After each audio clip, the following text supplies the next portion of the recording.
Now, if you do drop into Albany and you take one of the Down Under tours and it's the middle of winter, it's going to be cold, and the easiest way to warm up is to drop into here, the Great Southern Distilling Company, the makers of Limeburners whisky. Now, I'm now joined by the marketing manager, Brent. How are you, Brent? Good, Aaron. Great to see you. And you too. Now, tell me more about this Limeburners whisky. There must be a story there. It is actually the first single malt whisky ever made in Western Australia. First legal, I should say. We've been operating since about 2004. We were started by our CEO, Cameron Syme, who started with a passion, did 16 years worth of research and learning how to be a distiller, learning how to become quite a master distiller.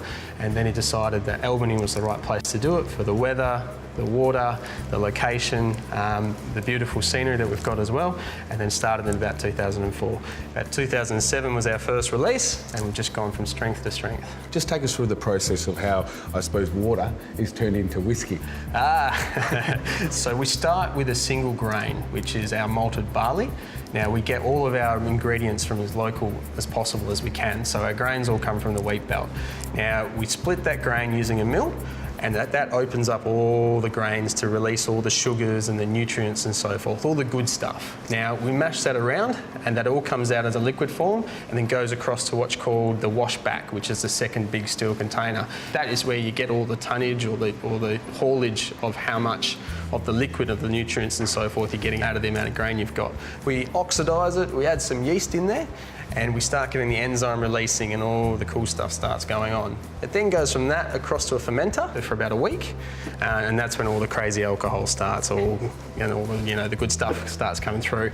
It then goes across to the stills, where we double distill it through 2 different stills, and then you're left with what's called the heart right at the end of that procedure.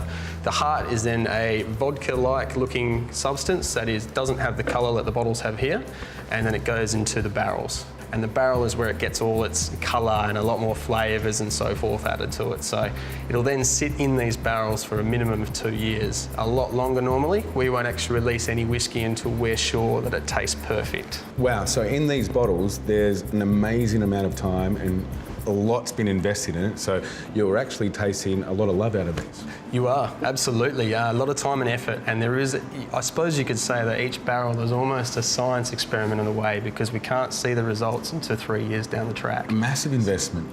Now, I've got to tell you that I've heard nothing but good things about this. Now, it's an amazing achievement to have this coming out of little old Albany, let's be honest, but you couldn't do it anywhere else, could you? Not without the weather, not without the water, and not without the great people that make it possible down here. So thank you very much for having us down here and heating us up. Now, if you would like to try any of these, make sure you go to ZoomTV.com.au and click on the Great Southern Distilling Company. Trust me, it'll be the best thing you ever did.